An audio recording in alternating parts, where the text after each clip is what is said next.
దేశాల ముందు ఈ దేశాన్ని తలెత్తుకొని నిలబెట్టే విధంగా ఒకనాడు రాచరికాలు, రాజభరణాలు, జమీందారులు, జాగీర్దారులు, భూస్వాముల చేతుల్లో లక్షలాది కోట్లాది ఎకరాల భూములు ఉన్నప్పుడు అధికారం వాళ్ళ చేతుల్లోనే ఆయుధమై పేదలను హింసిస్తున్నప్పుడు ఈ దేశ ప్రధానమంత్రిగా బాధ్యత చేపట్టిన శ్రీమతి ఇందిరాగాంధీ గారు రాజభరణాలను రద్దు చేయడమే కాదు, భూస్వాముల దగ్గర, జమీందారుల దగ్గర ఉన్న కోట్లాది ఎకరాల భూములను ఆనాడు ఈ ప్రాంతంలో నిరంకుశ నిజాం సర్కార్కు వ్యతిరేకంగా సాయుధ రైతాంగ పోరాటం చేసి భూమి కోసం, భుక్తి కోసం, విముక్తి కోసం యుద్ధమే చేసిన పేదల కోసం భూ సంస్కరణలు తీసుకొచ్చి భూమి రాజుల దగ్గర ఉన్న, భూస్వాముల దగ్గర ఉన్న ఆ భూములను ప్రభుత్వం గుంజుకొని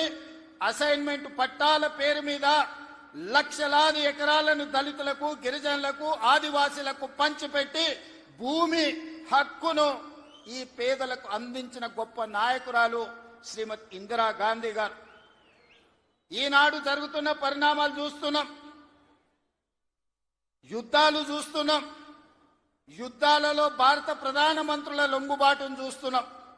కానీ 1971లో ఇండియా పాకిస్తాన్ యుద్ధం జరిగినప్పుడు యుద్ధంలో పాకిస్తాన్ను ఓడగొట్టి, బంగ్లాదేశ్ను విడగొట్టి అమెరికా ప్రెసిడెంట్ను భారత రాజకీయాలలో మీరు కలగజేసుకోకండి, కలగజేసుకుంటే భారతదేశం ఊరుకోదు అని అమెరికన్ ప్రెసిడెంట్ను హెచ్చరించిన భారత ప్రధానమంత్రి శ్రీమతి ఇందిరాగాంధీ గారు. ఈనాటికి ప్రపంచ దేశాలలో ఈ దేశం యొక్క గొప్పతనం, గౌరవం, నాయకత్వ లక్షణాలను చాటి చెప్పిన ఉక్కు మహిళ శ్రీమతి ఇందిరాగాంధీ గారు. వారిని స్మరించుకోవాల్సిన అవసరం ఈ దేశంలో రాజకీయాలలో ఉండే ప్రతి ఒక్కరికి, ఈ యువతరానికి అవసరం ఉన్నది.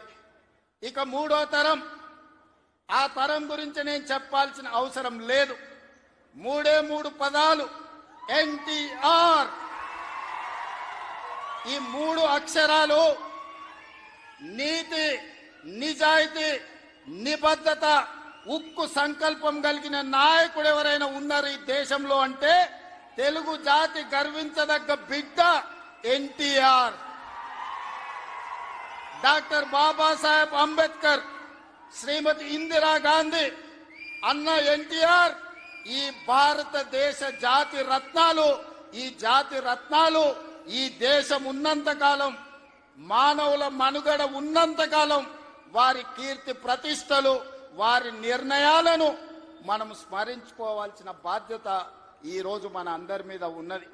మిత్రులారా, ఈనాడు ఈ కార్యక్రమం తీసుకుంటున్నప్పుడు చాలా మంది చాలా రకాలుగా మాట్లాడుతున్నారు. కాంగ్రెస్ పార్టీ ముఖ్యమంత్రి, పిసిసి అధ్యక్షుడు ఎన్టీఆర్ గారి విగ్రహాన్ని ఏ విధంగా ఆవిష్కరిస్తారు, లేదా ఎన్టీఆర్ గారిది ఆంధ్రప్రదేశ్ హైదరాబాదు నగరం నడిపొడ్డున ఎన్టీఆర్ విగ్రహాన్ని పెడతారా అని కొంతమంది మాట్లాడుతున్నారు. ఈ రోజు నేను స్పష్టంగా ఒక మాట చెప్పదలుచుకున్నా. కులాలకు, మతాలకు, ప్రాంతాలకు, భాషలకు అతీతంగా ఈ దేశం గర్వించదగ్గ నాయకుడు ఎన్టీఆర్. ఆ ఎన్టీఆర్ స్ఫూర్తి హైదరాబాదు నగరం నడిపొట్టున వారి స్ఫూర్తితో పరిపాలన అందిస్తున్న మా ప్రభుత్వం అమీర్పేట్ చౌరస్తాలో, మైత్రి వనంలో ఈ దారిలో వెళ్లే ప్రతి వాడికి ఒక స్ఫూర్తిని నింపడానికే ఈ రోజు వారి విగ్రహాన్ని ఇక్కడ మేము ఆవిష్కరించుకున్నాం. ఇది విగ్రహం కాదు, ఇది ఒక స్ఫూర్తి, ఇది ఒక గొప్ప అనుభూతి. ఒక ముఖ్యమంత్రిగా ఎన్టీఆర్ విగ్రహాన్ని ఆవిష్కరించడం అంటే నాకు జీవిత కాలం గుర్తుండిపోయే ఒక మధుర సంఘటన. ఎవరు ఏమనుకున్నా, ఎవరు ఎలాంటి విమర్శలు చేసినా నేను జడవదలుచుకోలేదు.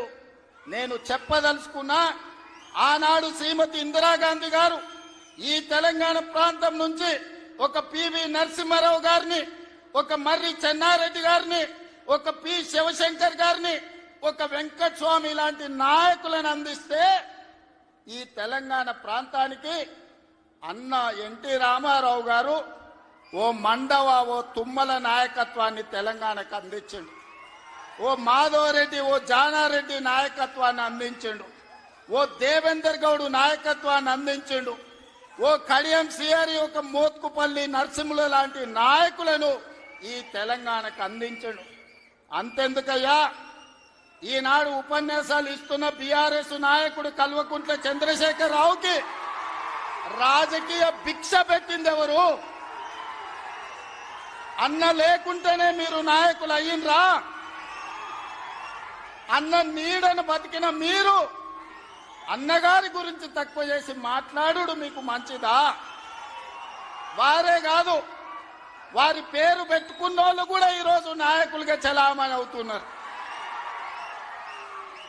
ఆయన ప్రోత్సాహం ఇచ్చి, ఆయన భుజము తట్టి, ఆయన ఒక అవకాశం ఇచ్చిన ఓ తుమ్మల ఓ మండల ఓ మండవ ఓ జానా ఓ మాధవరెడ్డి ఓ దేవేందర్ గౌడ్ ఓ కడియం సిఆరి ఓ మోత్కుపల్లి నరసింహులే కాదు, తెలంగాణలో నాయకత్వాన్ని వహిస్తున్న కల్వకుంట్ల చంద్రశేఖరరావును కూడా ఎన్టీ రామారావు గారికి గుర్తించే రాజకీయ అవకాశాలు కల్పించిన సంగతి ఎవరు మరవద్దు. ఇది చరిత్ర. ఇంకొంతమంది ఆయన పేరు మీదనే చలామణి అవుతున్నారు. కొంతమంది నకిలీలు ఎప్పుడు ఉంటారు.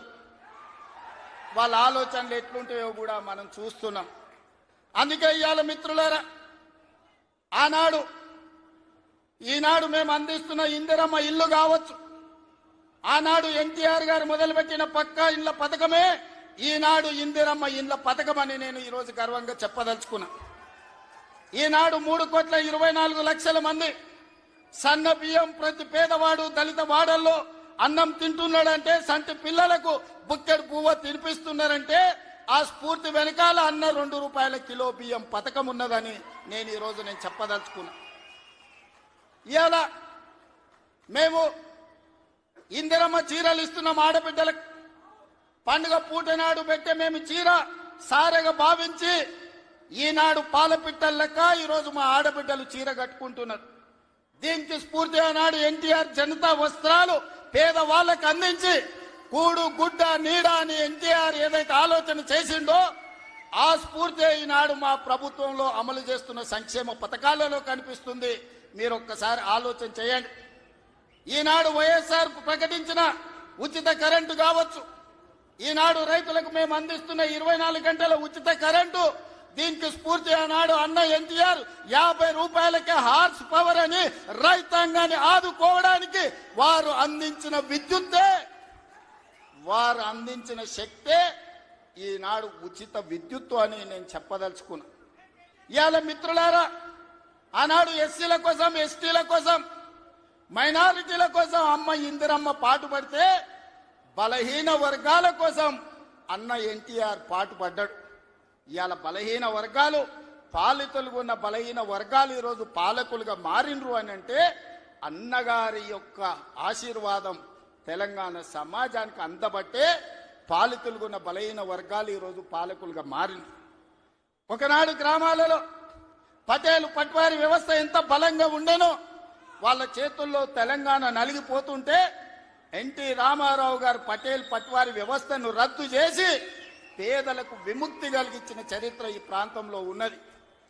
ఆనాడు ఇందిరాగాంధీ గారు సాయుధ రైతాంగ పోరాటాన్ని స్ఫూర్తిగా తీసుకొని దళితులకు, గిరిజనులకు, ఆదివాసీలకు భూ పంపకాలు చేపట్టి అసైన్మెంట్ పట్టాలు ఇచ్చి గ్రామాలలో ఉన్న పేదలకు ఆత్మ గౌరవాన్ని ఇందిరాగాంధీ గారు అందిస్తే పటేలు పట్వారి వ్యవస్థను రద్దు చేసి బలహీన వర్గాల ఆత్మగౌరవంతో బతికే అవకాశం ఎన్టీ రామారావు గారు కల్పించారు. మిత్రులారా, ఇవాళ ఎక్కడైనా చూడండి, మా ప్రభుత్వం అమలు చేస్తున్న సంక్షేమం, మా ప్రభుత్వం అమలు పరుస్తున్న అభివృద్ధి ఇందిరాగాంధీ గారో ఎన్టీఆర్ గారో వారి స్ఫూర్తి కనిపిస్తుంది.